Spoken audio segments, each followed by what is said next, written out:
Izin perkenalkan diri, nama saya Nindya Praja Imade Genanda Switra, NPP 280969, kelas G8, absen 10. Ingin membahas tentang konsep game teori dalam analisis status Provinsi Nangro Aceh Darussalam dan Papua sebagai tugas terstruktur dari mata kuliah Pembangunan Politik Indonesia. Secara hierarkis, Provinsi Nangro Aceh Darussalam dan Papua sama dengan daerah lainnya di Indonesia.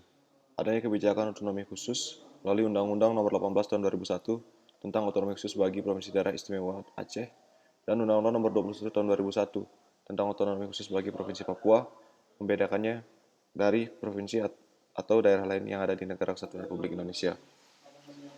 Semenjak diterbitkannya Undang-Undang Nomor 22 Tahun 1999 tentang pemerintahan daerah dan Undang-Undang Nomor 25 Tahun 1999 tentang perimbangan keuangan antara pemerintah pusat, timbul pertanyaan-pertanyaan politis antara lain. Mengapa kedua daerah tersebut diperlakukan berbeda dengan daerah lain? Apa maksud pemerintah pusat mengeluarkan undang-undang yang khusus bagi kedua daerah tersebut? Bahkan, tidak cukup berarti pada status otonomi khusus. Namun, bagi Provinsi Aceh khususnya, di tahun 2006 lahir pula Undang-Undang Nomor 11 Tahun 2006 tentang Pemerintahan Aceh sebagai konsekuensi dari MOU Helsinki Finlandia. Namun demikian, pemberian status otonomi khusus ternyata tidak menyurutkan konflik tersebut seakan mendarah daging dari kedua provinsi tersebut. Bibit-bibit separatisme sudah ada sedari kedua provinsi tersebut menjadi bagian dari NKRI. Konflik tersebut berulang di bumi Rencong, Nangro Aceh Darussalam, begitu juga di tanah Papua. Berbagai upaya damai dengan dialog telah dilakukan oleh pemerintah pusat yang bekerja sama dengan pemerintah daerah melibatkan tokoh masyarakat. Namun solusi tersebut kurang berhasil. Konflik horizontal perlu dipecahkan dengan menelusuri apa akar permasalahannya. Game teori adalah suatu pendekatan matematis untuk merumuskan situasi persaingan dan konflik antara berbagai persaingan. Game teori ini dapat diterapkan dalam berbagai bidang, meliputi kemiliteran, bisnis, sosial, ekonomi, dan ekologi. Sebagai contoh pada dunia bisnis, seorang direktur suatu perusahaan di dalam memperkenalkan sebuah produk baru, berusaha mengetahui kemungkinan strategi paling baik atau suatu kombinasi strategi untuk merebut market share yang lebih besar. Sementara, saingannya juga mencoba memperkenalkan produk jenis dan strategi yang berbeda dengan direktur pemasaran tersebut, antara lain penurunan harga, pemberian hadiah, peningkatan mutu produk, memilih media advertasi yang lebih efektif, dan disinilah peranan teori permainan untuk menentukan strategi mana yang akan diputuskan oleh direktur pemasaran tersebut untuk merebut pasar. Aplikasi konsep game teori bisa menjadi suatu cara dalam menyusun sebuah strategi dalam menghadapi suatu permasalahan, seperti yang ditunjukkan pada tabel di bawah ini.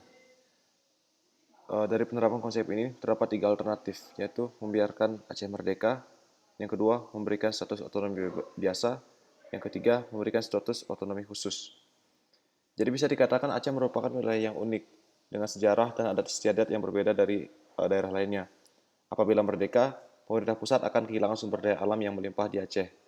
Pemerintah pusat sangat ingin mengontrol Provinsi Aceh ini. Tidak akan membiarkan Provinsi Aceh merdeka, oleh karena itu pemerintah pusat berjuang mati-matian mempertahankan Aceh.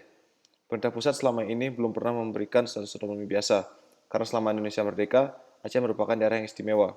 Sehingga opsi status otonomi hanyalah hisapan jempol belaka, alias tidak dapat dilaksanakan. Kemudian pemerintah pusat mengalah demi memenangkan permainan karena pemerintah pusat memberikan status otonomi khusus karena berharap suatu saat Aceh dapat dikendalikan oleh pemerintah pusat tanpa harus mendapatkan perlawanan yang berarti. Walaupun ada harga kedaulatan negara di dalam negara yang harus dipertaruhkan oleh pemerintah pusat. Namun Aceh merupakan bagian dari NKRI, di mana bagian sumber daya alam masih dapat dinikmati walaupun dalam jumlah minim oleh pusat. Jadi dengan diterapkannya konsep game teori ini dalam menghadapi permasalahan yang nyata, pemerintah dapat mengembangkan suatu kerangka untuk mengambil keputusan dalam situasi persaingan. Kemudian, menguraikan metode kuantitatif yang sistematik bagi pemain yang terlibat dalam persaingan untuk memilih strategi yang tradisional dalam pencapaian tujuan. Kemudian, memberikan gambaran dan penjelasan fenomena situasi persaingan atau konflik seperti tawar-menawar dan perumusan koalisi, sehingga dapat mengantisipasi kemungkinan-kemungkinan terburuk yang bisa terjadi.